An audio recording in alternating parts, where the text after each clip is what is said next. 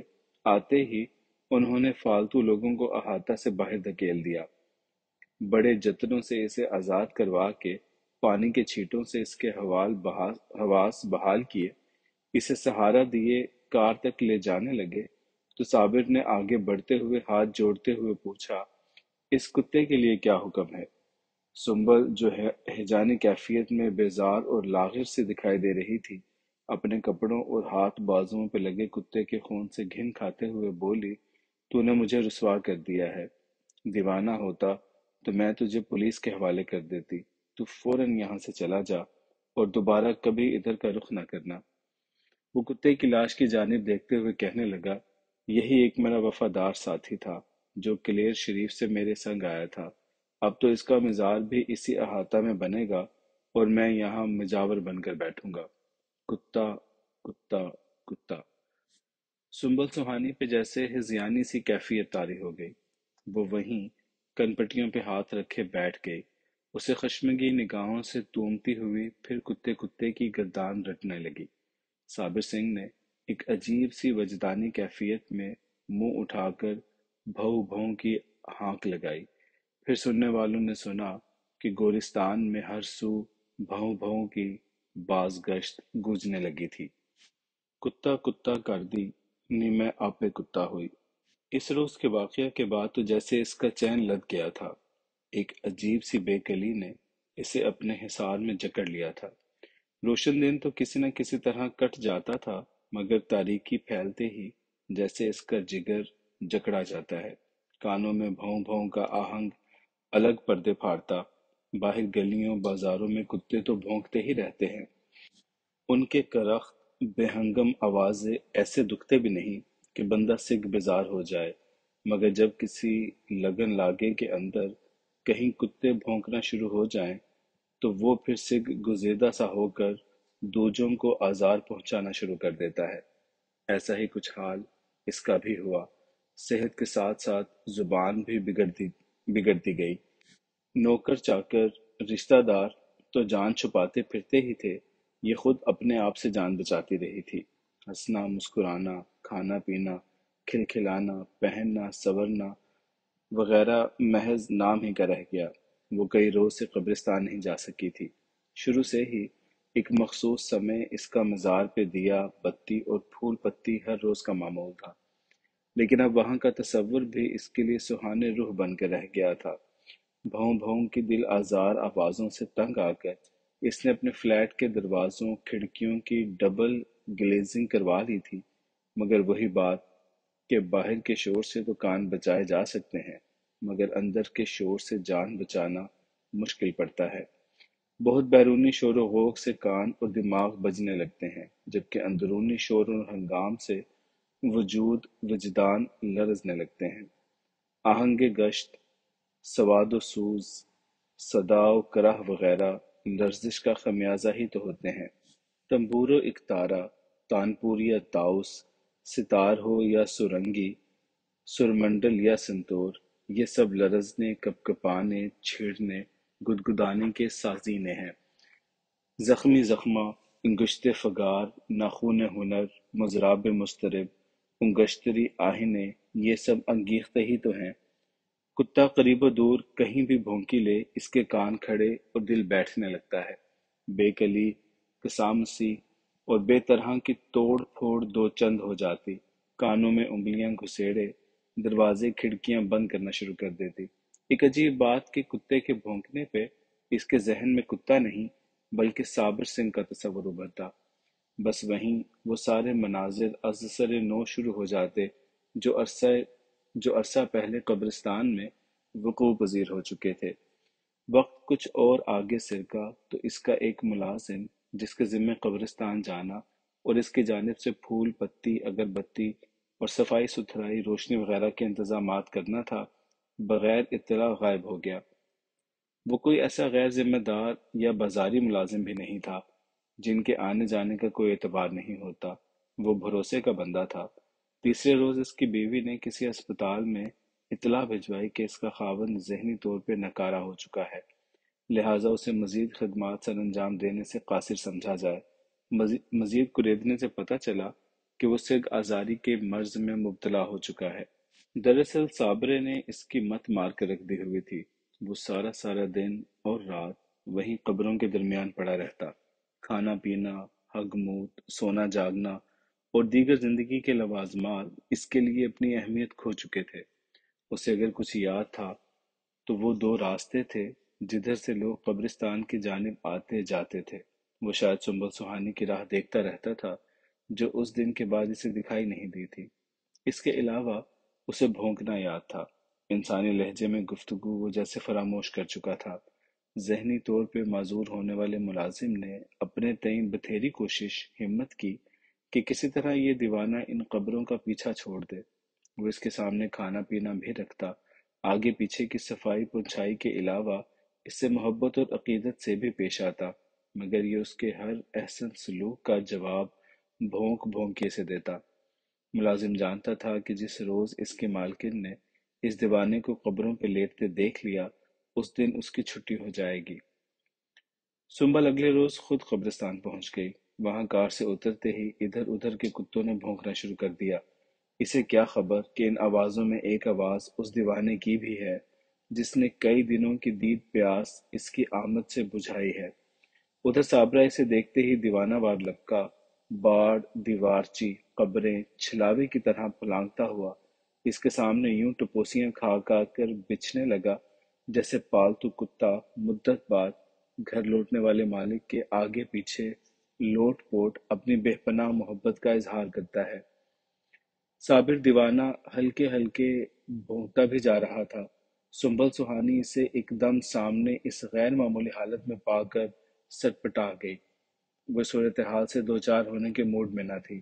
اس کی سمجھ عقل کچھ نہیں آ رہا تھا کہ ان کتوں سے کس طرح نپٹے۔ اکا دکا لوگ آس پاس موجود تھے، پھر وہی پہلے والی ناخوشگوار صورتحال پیدا ہونے کے امکان کے خوف سے گھبرا کر وہ واپس گاڑی میں بیٹھ گئی اور ڈرائیور کو یہاں سے ٹلنے کا اذن دیا۔ سڑک کے اگلے موڑ تک ان کتوں نے اس کا پیچھا کیا۔ اگلے چوک میں پہنچ کر جو پیچھے مڑ کر دیکھا، ان میں دو ٹانگوں والا سب سے آگے آگے تھا۔ ایک وقت آیا کہ اس کے خوابوں خیالوں میں بھی کتے بھونکنے لگے۔ وہ اکثر سوتے جاگتے ڈر جاتی اور اس طرح سے آوازیں نکالتی جیسے پنڈلی بھنبوڑتے ہوئے کتے سے جان چھڑا رہی ہو۔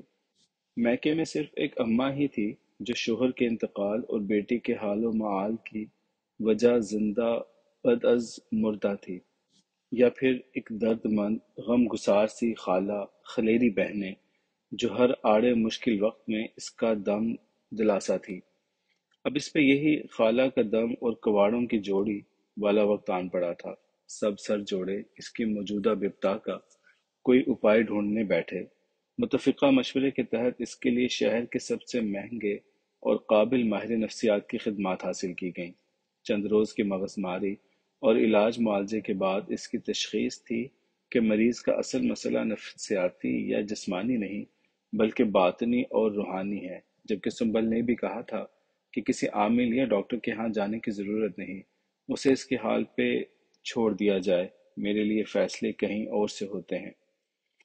رات پونم کی ہو یا اندھی اندھیری، لو حبس میں ہانپتی ہوئی یا جاڑے خنکی سے کانپتی ہوئی، وہ شب فراق ہو یا شب وصال، اماوس یا نو چندی کی، شب زفاف ہو یا شب ماتم، کہیں نہ کہیں کتے ضرور بھونکا کرتے ہیں۔ ان کی ایک اپنی لہر ہے، دیکھنے سننے والا سوچتا رہ جاتا ہے، کوئی آگے نہ کوئی پیچھے، چور نہ کوئی اجنبی۔ آخر انہیں تکلیف کیا ہے؟ منہ اٹھائے سینے کے زور لگاتے بھونکتے ہی جا رہے ہیں۔ یہ راز تو کوئی مخصوص کالا کتا ہی جانتا ہوگا، یا کوئی کالے کتے ورگا کہ وہ بالخصوص راتوں کو ہی کیوں بھونکتے ہیں۔ کیا دکھ دم ہے، وہ کیا دیکھ یا سن رہے ہوتے ہیں، بھونک بھونک کے کسی سے کیا کہہ رہے ہیں۔ کتے، کوے، کبوتر اور کچھوے کو سمجھے جانے اور سیکھے بن رہے ملامت پہ چلنا مشکل پڑتا ہے، اور اگر کہیں ملامتی کے ساتھ درویشی کی بھی چیٹک لگی ہو